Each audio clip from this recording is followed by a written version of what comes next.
Hello, everyone. Good afternoon. It is the top of the hour, so we're going to get started. Apologies that there'll be some probably beeping as people join, product of Adobe Connect, so just don't mind those beeps. So welcome to our Kelp Aquaculture webinar. This is our 5th webinar. The first one was actually 1 year ago in September of last year, so it's very exciting that we are continuing these successful webinar series. I'm Maggie Allen. I'm facilitating the presentation today. I work for NOAA's Office of Education, and I coordinate the Coastal Ecosystem Learning Centers Network. So for those of you who don't know, just really quickly, the Kelp Network is a partnership of 27 aquariums across North America with a mission to engage the public in protecting coastal and marine ecosystems. We have several working groups like youth engagement and community resilience, but we also run this aquaculture initiative. And the goal of this initiative is to basically implement aquaculture education into aquariums using NOAA resources and expertise. And one of our activities for this initiative is this webinar series. So if you're new to the network or if this is your first webinar, welcome. And please contact me if you'd like to learn more. My email is in this slide, whether it be about the network as a whole or specifically the aquaculture initiative. And before we start, I just wanted to remind you all to please mute your speakers if you're not speaking. We will have a Q&A session at the end where you'll be able to talk out loud and ask some questions if you'd like.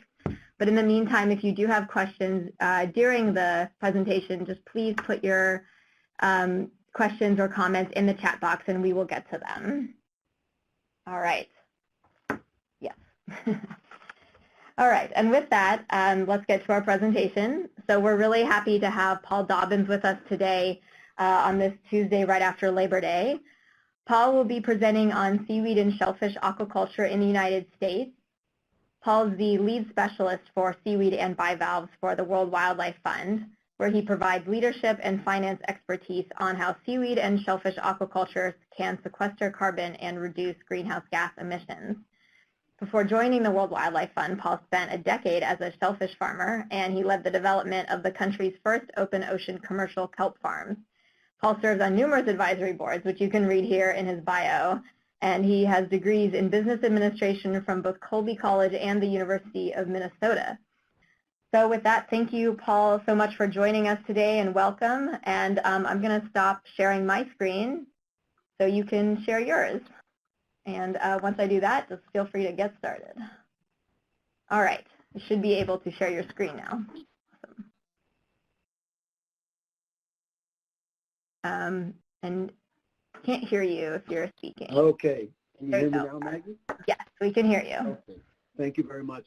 Now, if anyone has trouble hearing me, just please speak up or let Maggie know on the chat, and I'll see if I can rectify the situation. So thank you for the introduction, Maggie. This presentation is entitled Advancing Aquaculture for Climate Change Gains. And at WWF, we see the sectors of seaweed and bivalve farming as an opportunity to have a couple of wins. The first is that we're able to produce highly nutritious seafood at a very low impact to the earth. And the second is, in the process of doing that, the data suggests that there is some bioremediation effects around inside the farm, in the water column, and around the farm. So I'm going to go through and I'm going to talk first about... Oh, there's some echo there, real quick. There we go. Yep. Okay, I think we're okay. So first I'll talk a little bit about seaweed and shellfish farming in the ocean. And to give everyone just a brief overview, I realize there are different levels of expertise on the call. And at the end, we can talk about how we go about educating here at WWF and my experiences in working with everyone from elementary school up through colleges and the general public, because I'm sure that'll be of interest to some of the aquarium educators there. And away we go. So The first slide is to really show you what we won't be talking about today, and that is shellfish farming in the intertidal zone. And the reason that we're not going to talk about that today is my focus is principally on suspended aquaculture. But I do want to note that this is a significant activity on U.S. shores and represents a significant amount of the weight that is harvested each year in shellfish. And it's so broad that it is actually a good topic for another presentation. So on this presentation, we'll just focus on suspended aquaculture. By the numbers, aquaculture globally looks like this. There are about 30 million tons of seaweed that are harvested wet weight per year, and there's about 15 million tons of bivalves. The seaweed makes up about 51% of the total weight harvested through aquaculture, and the shellfish makes up about 29%. So combined, they represent about 80% of the weight taken out of the ocean that's produced through aquaculture. So very significant sectors. And if you see the map on the lower left, those represent the countries that up until a couple of years ago were seaweed farming. And seaweed farming is really expanding dramatically. When seaweed farming started in the U.S. back in 2009, 2010, we became the 28th country to farm seaweed. Now there are over 37 by my last count, and I need to update this map because I understand a seaweed farm just went into the water off of New Zealand, and so we can take that and make that green. And the upshot is that seaweed farming and shellfish farming, they're practiced on all continents with the exception of Antarctica, really anywhere where there are temperate waters for the brown families of seaweed, the kelps, and in the tropics as well. In fact, the largest seaweed producing nations are in Malaysia, Indonesia, and China, in that kind of temperate water area. And then on the lower right-hand side, this slide always gives me pause. Right now, with the seaweed at about 30 million tons wet weight, it's predicted to continue to grow at about 8% a year, which it has done since the 70s. It's remarkably consistent in its growth. And if you look at that lighter green curve, you will see that by 2050, it catches up to potatoes in terms of its volume that it's producing for food. And potatoes is the fourth largest crop in the world. So by 2050, it's predicted to be a very significant portion of our food production. The darker green line is if we were to increase that growth rate from 8%, say, to 10%. And there are a number of countries that are looking at how this could be done, principally through the development of offshore aquaculture, which would give the seaweed farming space to expand significantly. And so that's kind of the global view. What I'd like to do is talk about the U.S. right now. So as a background, seaweed is a macroalgae. There are three families of seaweeds, roughly. The easiest way to think about them is red, green, and brown. A brown example would be sugar kelp that you see on the line here. Sugar kelp grows in more temperate waters, both on the east and west coast. You may have heard of the seaweed called dulse. Dulse is a red seaweed. Again, that grows in temperate waters. And you may have heard of sea lettuce or laver. That's a green seaweed.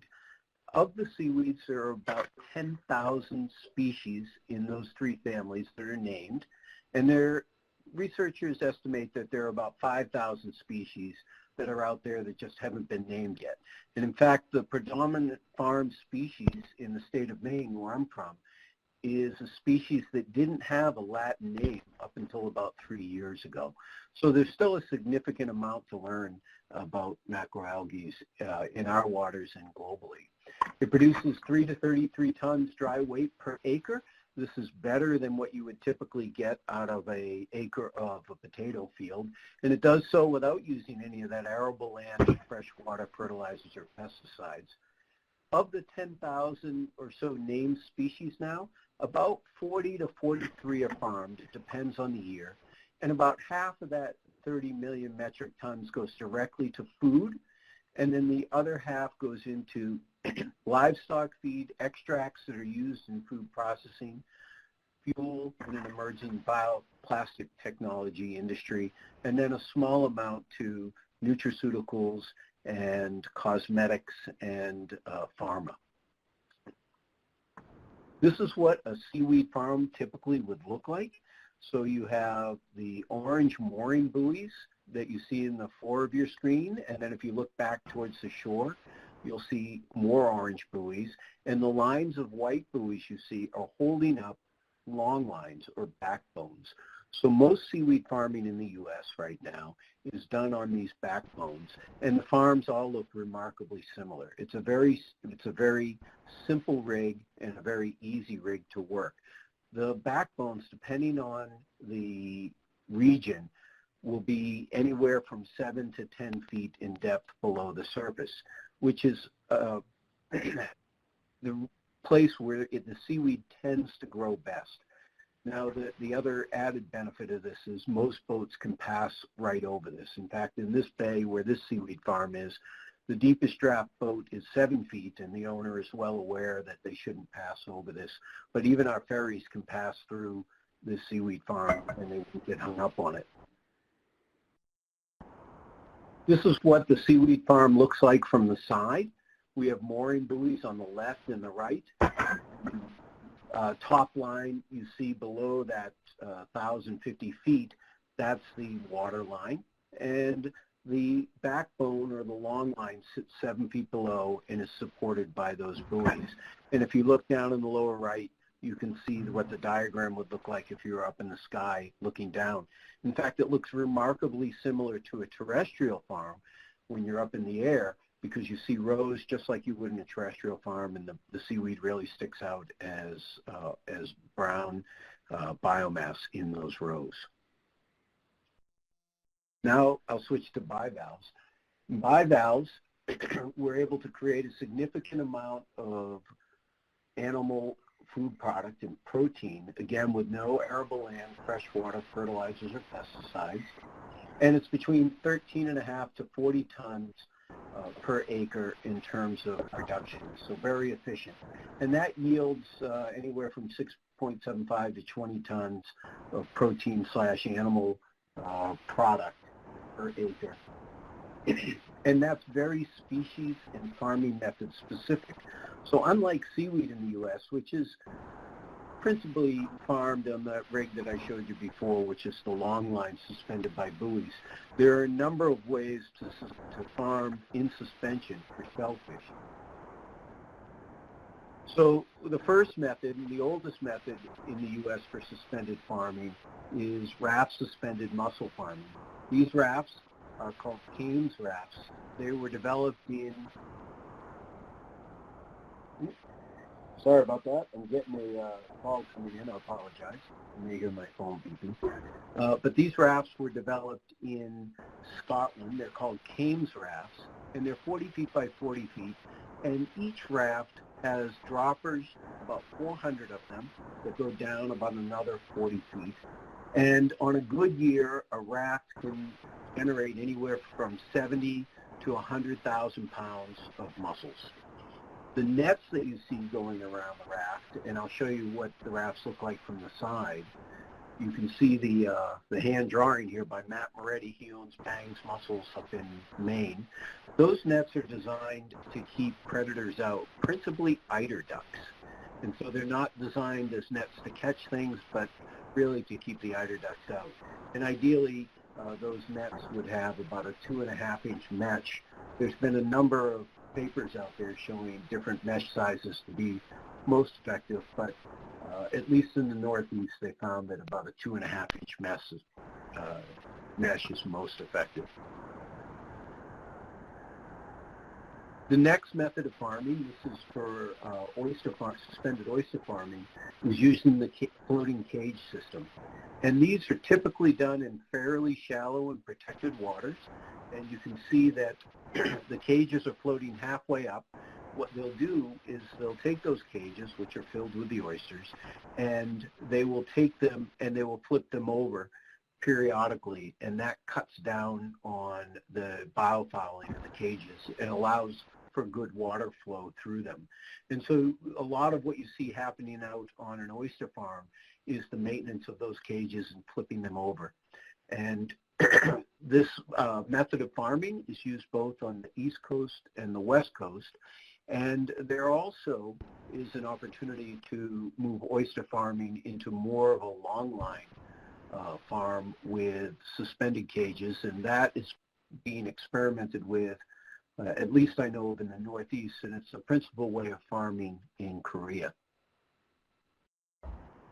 And so if we were to look at that cage rig from the side, you can see that it looks remarkably similar to the cage rig, or excuse me, the mussel raft rig for the Kames rafts.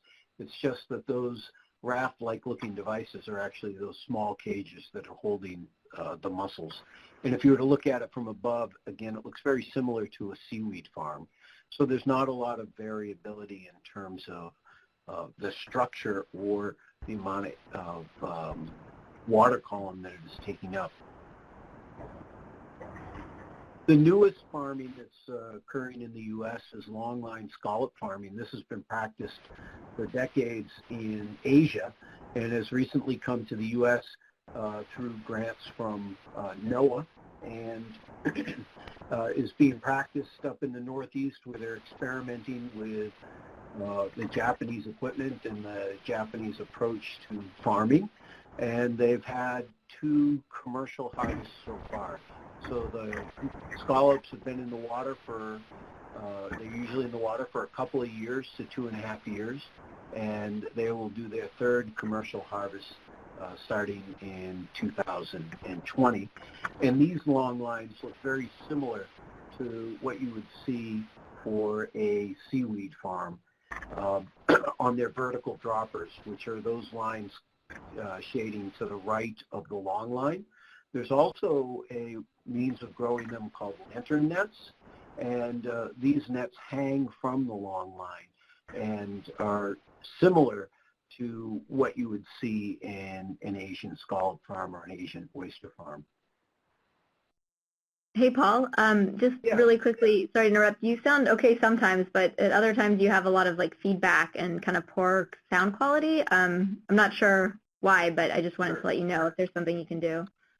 I'm going to take you off a speaker and let's see how that works. Okay, that may help. Yeah, thanks. Okay, how is that? Better? That's much better. Okay, thank you for letting me know. Another method of mussel farming, and one that is just starting to occur in the U.S., is backbone suspended mussel farming.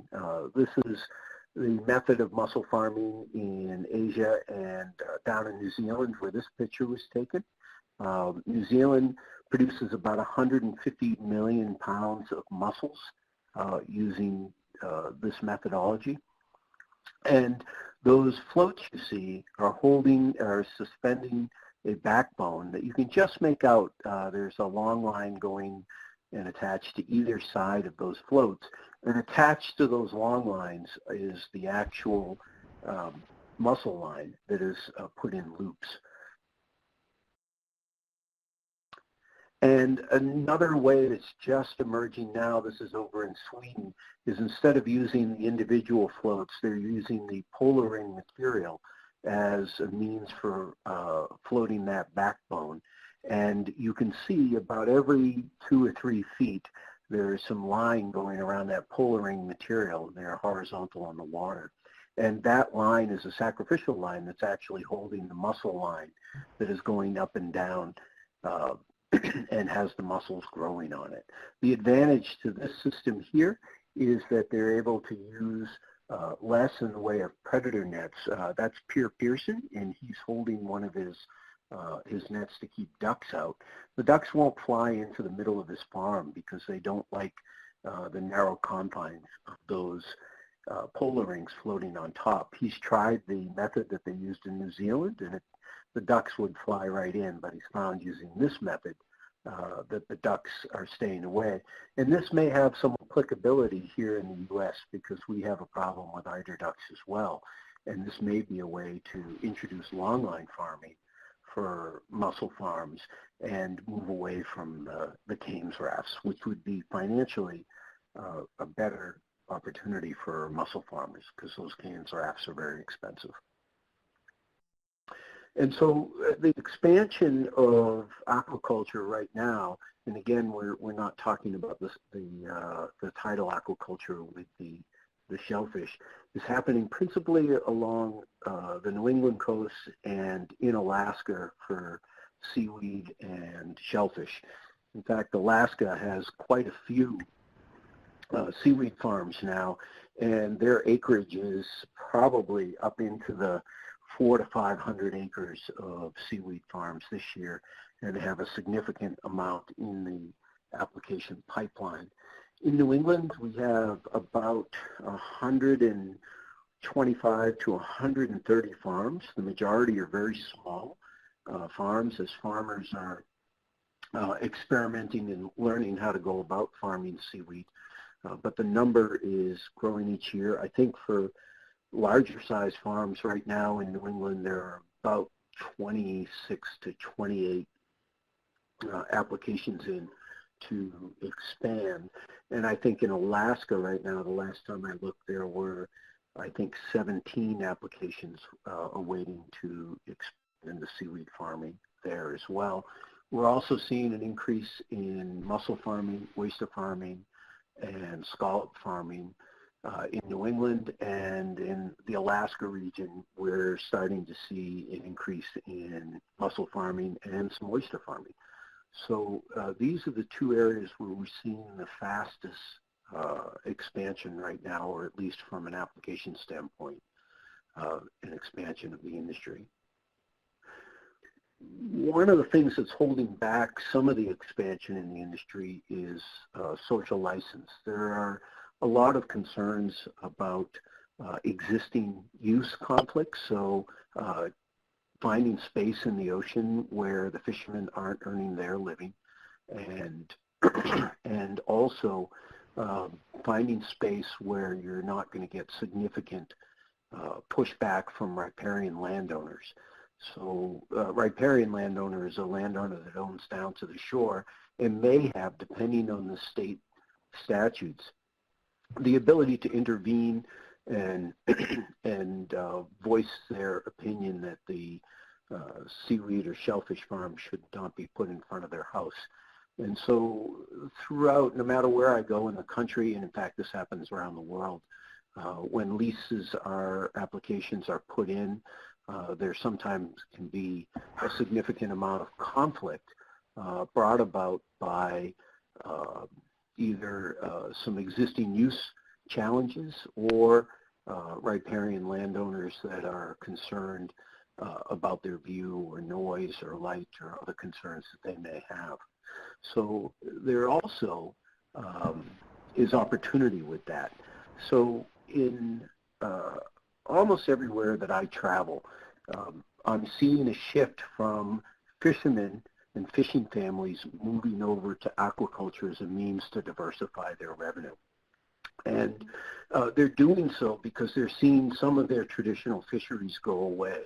So this is a fishermen are a group that in the past have been pretty uniform in their concern about aquaculture, perhaps taking away space in which they fish. And we're starting to see over the last decade an interesting shift and dynamic of fishing families replacing one revenue stream, say a species that they can no longer fish, with another one with aquaculture. So, and what you typically see in aquaculture in the U.S. and around the world is that these are small family businesses. They're very large aquaculture operations, mostly in the finfish and crustacean arena, but for shellfish farms and seaweed farms, no matter where you go, it seems they're relatively small operations and they're family run. And the change we're seeing is those families are becoming more and more fishing families. This is Karen Cooper. She's the first commercial fisherman in the U.S. to become a seaweed farmer, and this is her thrilled that she's had her first harvest So Karen used to shrimp in the winter off the Maine coast, and the Maine shrimp season has been closed down for lack of shrimp, and they're managing that species. And so Karen needed a way to replace that income, and so took up seaweed farming. There are now approximately 40 fishing families in Maine that generate income through seaweed farming in the winter. And a number of the Alaskan seaweed farmers are also commercial fishermen, and they're using it as a means to diversify their revenue. This is Matt Moretti on the left, and his dad Gary, and I like this picture because it shows the continuum and the change we're seeing. Gary was a lobsterman and commercial fisherman, and Matt is a marine science major and ended up becoming a mussel farmer. And Gary is no longer a commercial fisherman and now helps out Matt on the mussel farms. And what we're seeing here is this is Keith Miller. Keith is one of the highliner lobstermen in Maine, and he started farming about 3 to 4 years ago. And I asked him, why are you farming, Keith? And because Keith is a highliner, he's very successful lobster.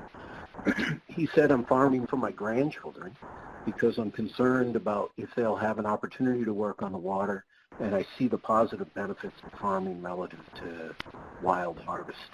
And so Keith is paving the way for the next generation of his family to continue working on the water.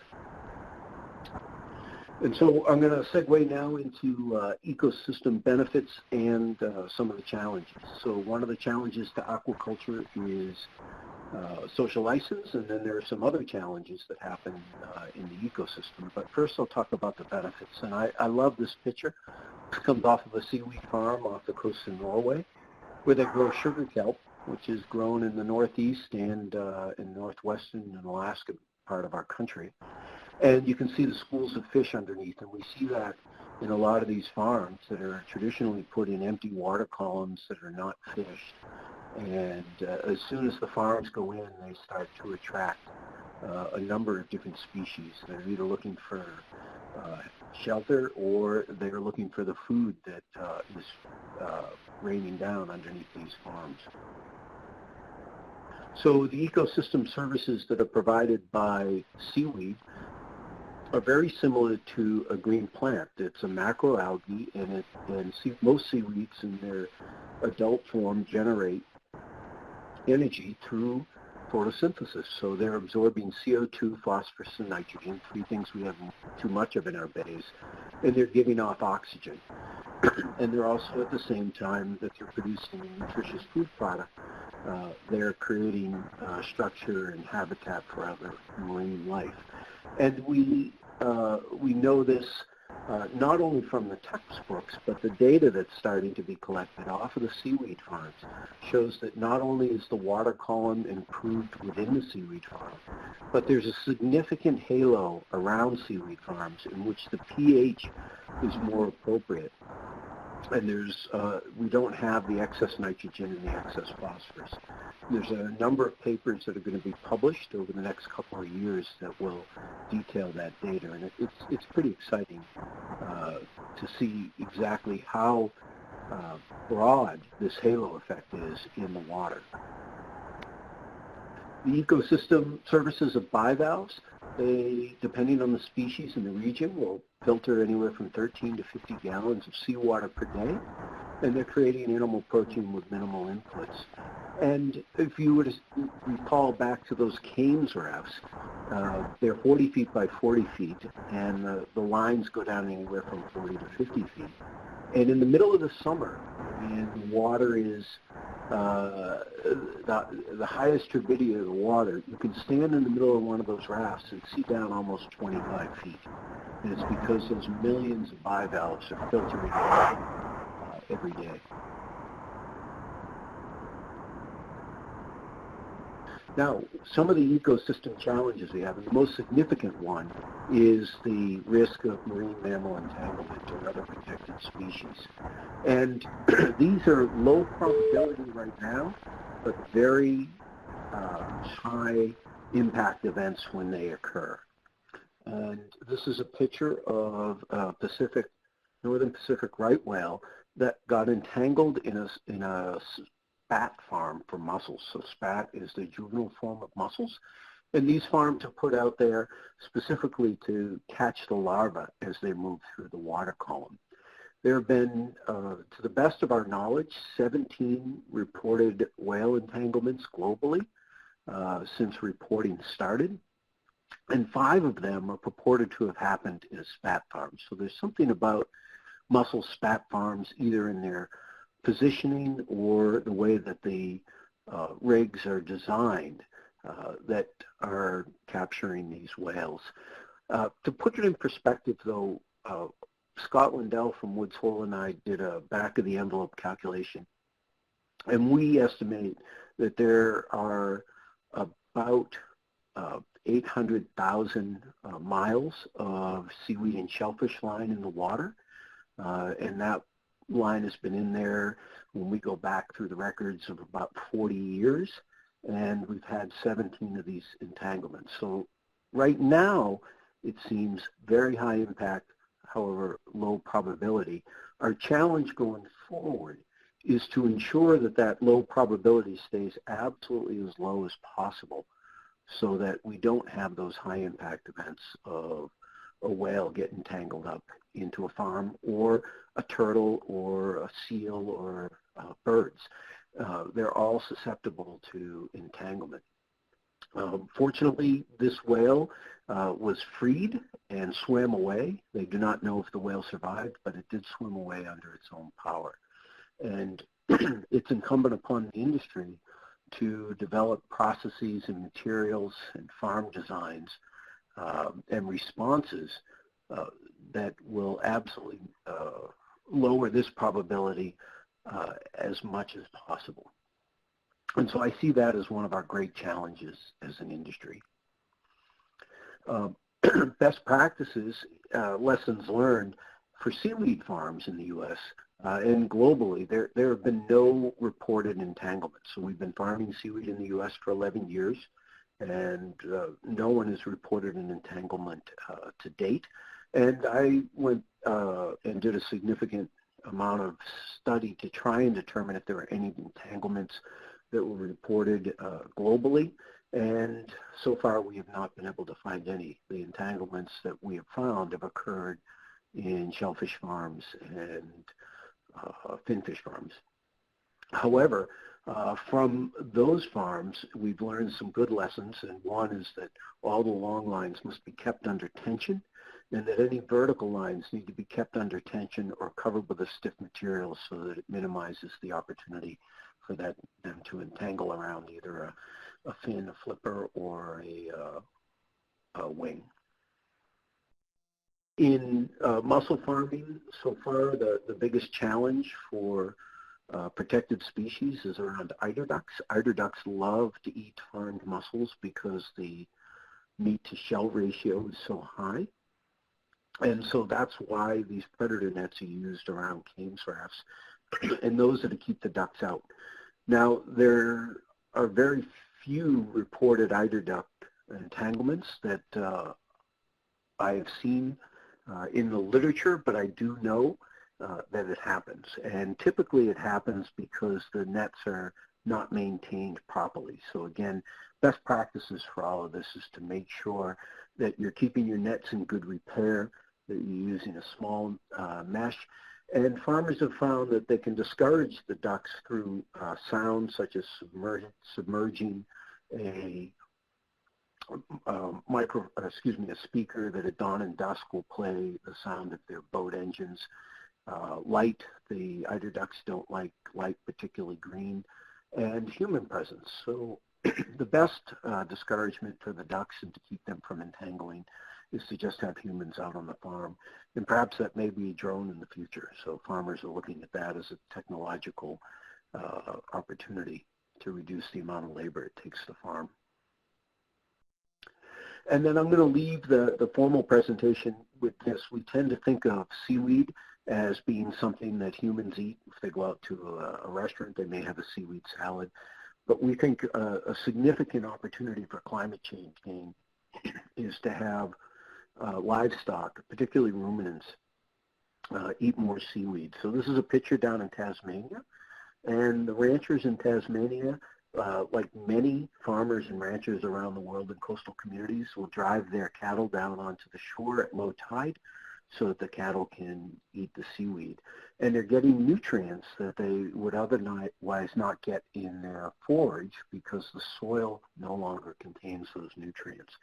And this is something that not only cattle and sheep will do, but there are pictures out there of deer and polar bear, pigs, any animal that has access to the shore and access to seaweed at low tide will typically forage on it as a means to get those nutrients. So World Wildlife Fund now is working in collaboration with researchers to examine whether seaweed might have the opportunity to reduce the methane that are produced in cows, the enteric methane, and reduce that significantly because methane is such a contributor to global greenhouse gas.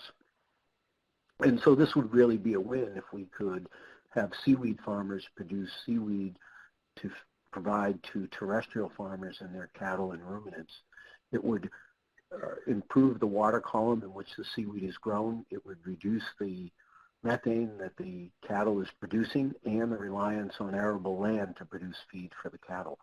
So you'll probably be hearing much more about this as an opportunity for seaweed farming as we go off into the future. So I'll stop the slide presentation now and take any questions you might have. Thank you very much, Paul. And so everyone should have the ability to speak up if they'd like to. They can unmute themselves and ask a question or just type it in the chat box.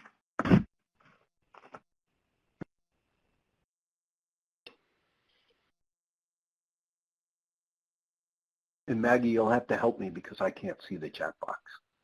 Yeah, no worries. I'll read. Someone's typing, so we may have one in a second.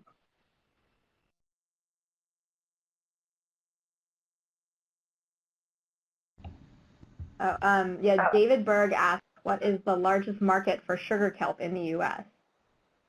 So right now, David, the largest market for sugar kelp is for food product.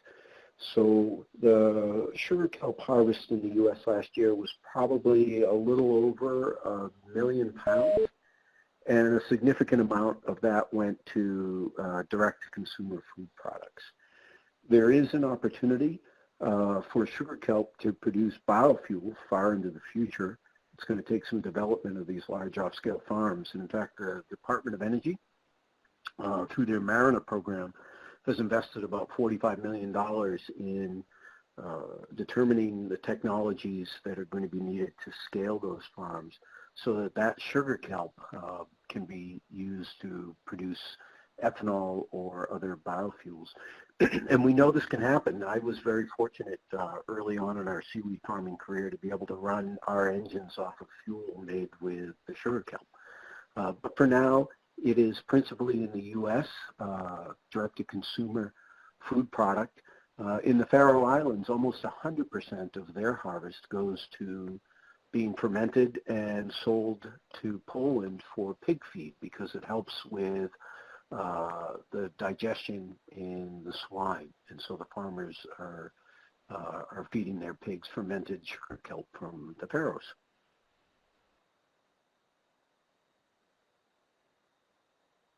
We have someone else typing, a couple people. David says, thank you. Is anyone raising seaweed in the U.S. for nutrient bioextraction? Not that I'm aware of yet. There's been a lot of work that has been done on that. I know a couple of producers that are looking at it for protein extracts and for other extracts. There are some byproducts of the processing of seaweed that are being sold into the kind of the hand care cosmetic industry. But for the most part, up until at least fairly recently, it has been mostly food. There is significant opportunity for that value in the extracts, and in fact, a lot of the European sugar kelp farmers and researchers are concentrating on biorefining that sugar kelp to pull out the various components that could provide significant value.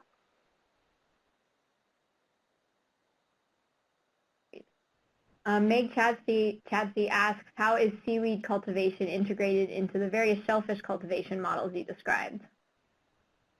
Well, so for a long time, polyculture and integrated multitrophic aquaculture has been a topic that's been much discussed, but not as much practiced. And I know from personal experience that it works fabulous from a biology standpoint in terms of co-locating shellfish and seaweed farms. Both the seaweed and the shellfish grow faster, our data shows, and I believe that there are going to be some papers published in the not too distant future that will talk about those growth rates and speculate into why we might be seeing it happen where both grow faster when they're co-located. The challenge is that if you're a shellfish farmer and a seaweed farmer, you're wearing a lot of hats, and from a business perspective, it can be a challenge to manage, and so it takes a little more breadth of management to run those farms. The picture I showed you of Matt Moretti and his dad, they actually farm mussels, 2 species of seaweed, and scallops on their farms.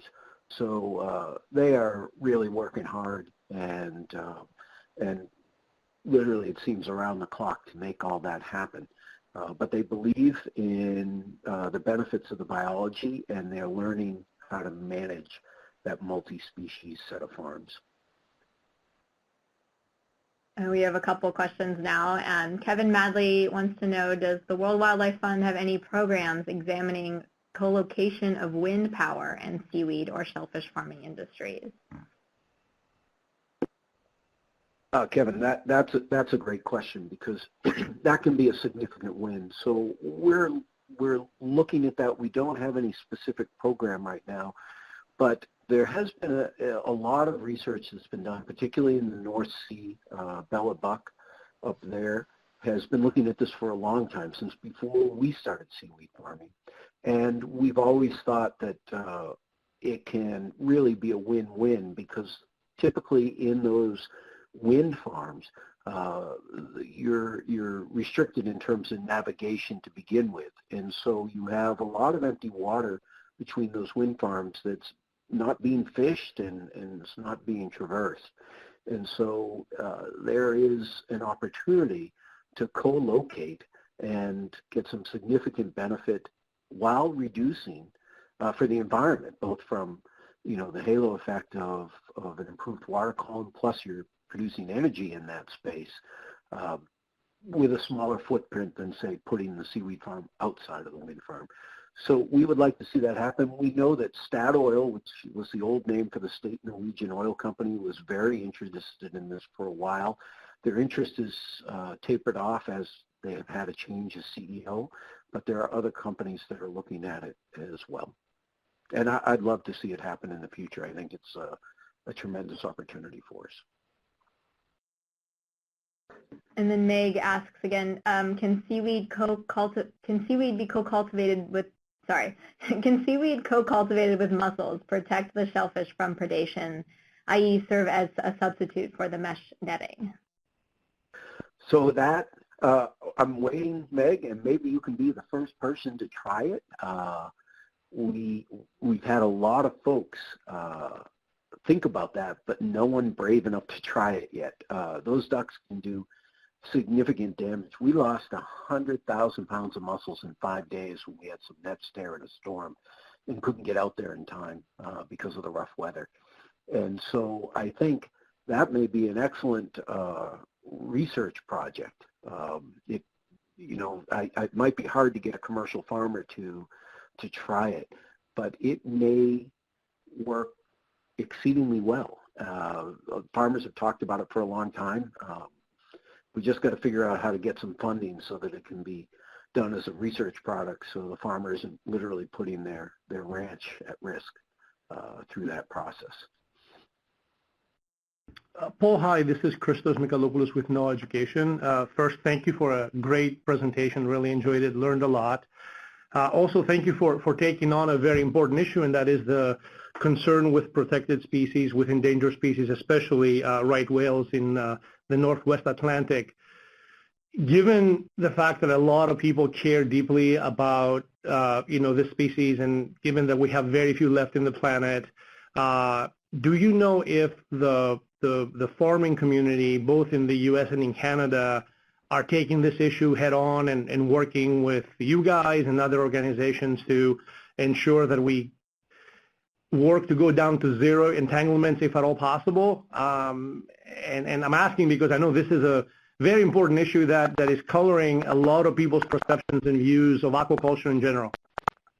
You know, you hit the nail on the head in terms of it really is the issue. And, you know, farmers, so any population is a bell curve. And I would say in my experience, farmers tend to shift more towards the conservation side. A lot of them are getting into farming because they've seen what's happened kind of on the wild side. And so I think there is a skew more to conservation. And in that bolus or group of folks more conservation-minded, it certainly is a topic of conversation.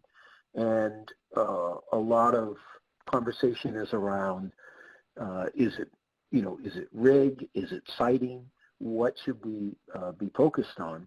And there was recently a workshop that Ann Bowles out at Hubs put on where the focus was specifically on materials and starting the process of material analysis to understand the physical properties of the materials so that they can be characterized. And then the next step is, okay, how could they be changed to reduce that probability of either an interaction or an entanglement. One of the challenges we have was we don't know how many interactions there are.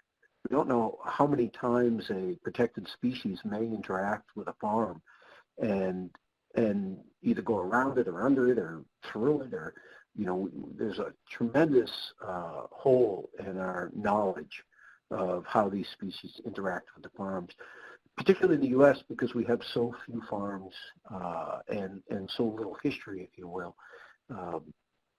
And so the farmers, the short answer to your question is yes, the farmers are very concerned with it. And I've had a number of conversations with farmers who will speak candidly with me because I have been a farmer, and they all know that one species gets entangled, it's a tragedy for the species, and particularly for these shellfish and seaweed farmers that are family-run businesses, it's lights out. They could very well lose everything that they've worked for their entire lives. So there is a high level of concern and a desire to understand how proper siting and best management practices and materials and farm design can reduce that risk.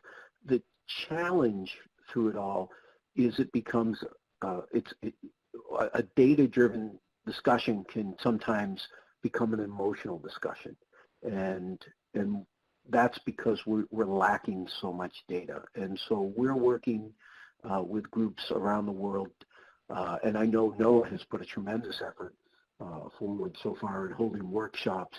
That they held one right after the Hubs one that was fabulous, in trying to fill these knowledge gaps, because this is the issue. And so we need to understand it, and we need to prepare for it, and we need to make sure that we're not getting entangled in it.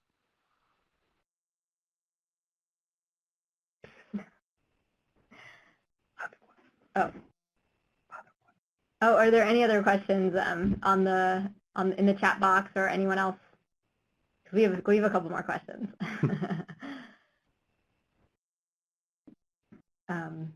Okay, go ahead, Chris. Paul, this is Christos. Thank you again for the answer. And I have a different question. Sure. So I totally understand the position of the World Life Fund on seaweed and bivalve aquaculture. How about finfish and aquaculture globally? I mean, this is another controversial issue with a lot of pros and cons that NOAA deeply cares about, but I was wondering both WWF's official position as well as your view of the value and necessity of finfish aquaculture globally. Yeah, you know, it's I have the great luxury of working on two sectors of aquaculture that can improve the water column in which they operate. And so it's a less controversial form of aquaculture, so I'm not necessarily in the firing line that often. So I can't speak, I can speak somewhat broadly but not deeply about WWF's position on finfish aquaculture. And suffice to say that the concerns that society has about finfish aquaculture are the concerns that WWF has about finfish aquaculture. However, we're a science-driven, data-driven organization. And one of the things that surprised me when I joined WWF is that our aquaculture team actually sits in the food and production area of WWF, which is a very large area of WWF, rather than in the oceans. And it sits there because food production is one of the most significant challenges that we're going to face as a civilization as we move forward and see our increases in population and our challenges around climate change. And so we're looking at food production from the ocean as a complement and alternative to using arable land and the significant challenges to the climate around some of those crops. That doesn't mean to say that finfish doesn't have its challenges from an ecosystem perspective, but it is a fabulous way to produce protein with far fewer inputs than, say, the cows that you see on your screen right here. I think that as we go forward and the technology continues to improve, you know, when I think back to when I was a kid in the 70s in the Northeast with salmon aquaculture and the practices that were employed there to where we are today, in a relatively short period of time, you know, 40, 50 years, we've come quite a ways. We have a ways to go, but I think that our trajectory is in the right vector. That's a good answer. How's that for dancing between the raindrops? No, I thought you nailed it. I really appreciate your input. Okay. There may be another question coming in. Oh, yep. Okay, I'll ask that. Meg asks, what can you tell us about the open ocean seaweed farm you helped launch? Where were they landing the product and who's buying it? Where are they landing? So the farms that I helped to start, it's interesting. The company that I helped to start that created the farms, and I'm going to put a plug in here for NOAA. So 90% of the funding for the research to create the technologies necessary to start farming in the U.S. came through NOAA SBIRs. And the intent was to develop those technologies and then open source that research and those processes so that others could farm. With the strategic focus being to move away actually from farming ourselves and have fishermen farm. And as of last year, my old company did not own any farms anymore. All of the farming was done by 24 fishing families. And so those farms are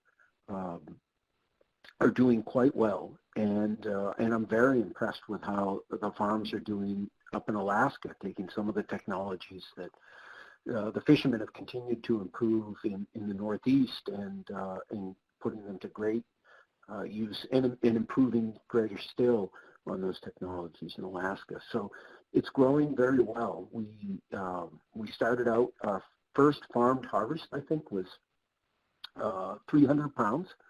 And I think the harvest last year was in the 1.2 million for the U.S. And I know in the Northeast, the harvest should double or triple next year.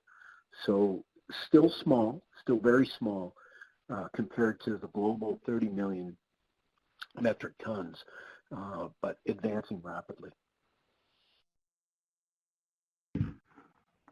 Paul, I have a question, might be the last one, we'll see.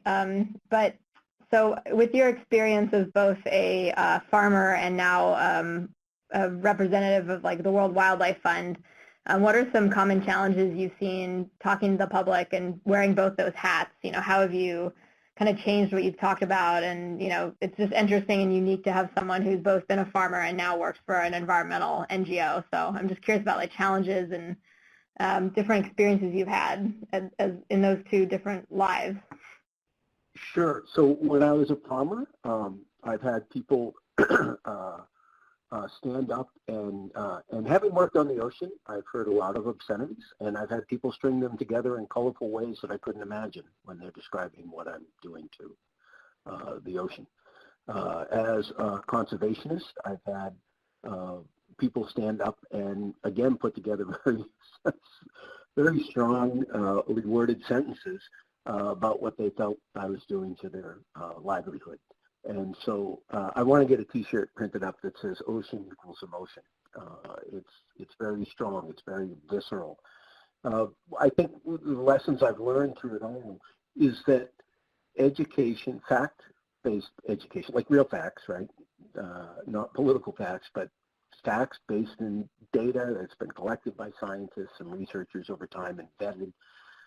Educating with that data and trying to pull as much emotion out of it, in wearing both my hats, both as a farmer and now working for a large conservation organization, really seems to diffuse the situation and understanding that ocean does equal emotion. People have very strong feelings about this 70% of our Earth's surface in a way that I never experienced for terrestrial farming or conservation.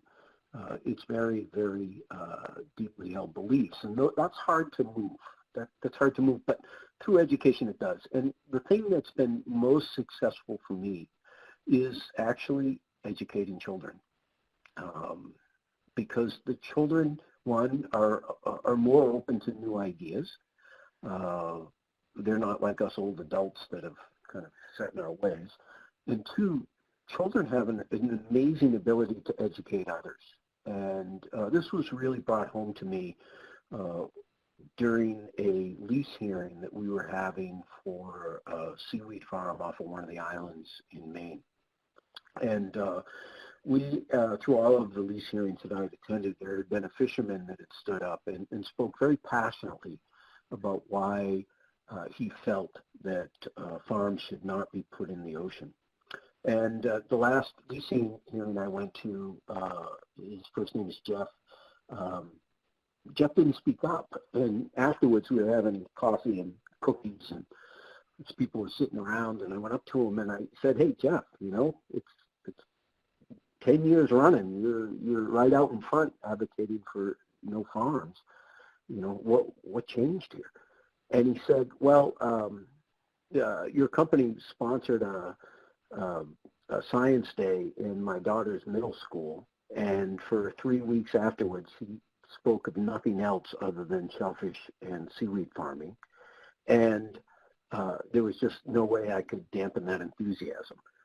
Jeff is now both a seaweed and an oyster farmer, so he still fishes but over the wintry seaweed farms and the oyster farms year-round. And it really was his daughter, he said, that he gives all the credit to in educating him, because he was willing to listen to his daughter in a way that I couldn't communicate with him. And so I think it may be we have to take the long run approach, but educating the next generation.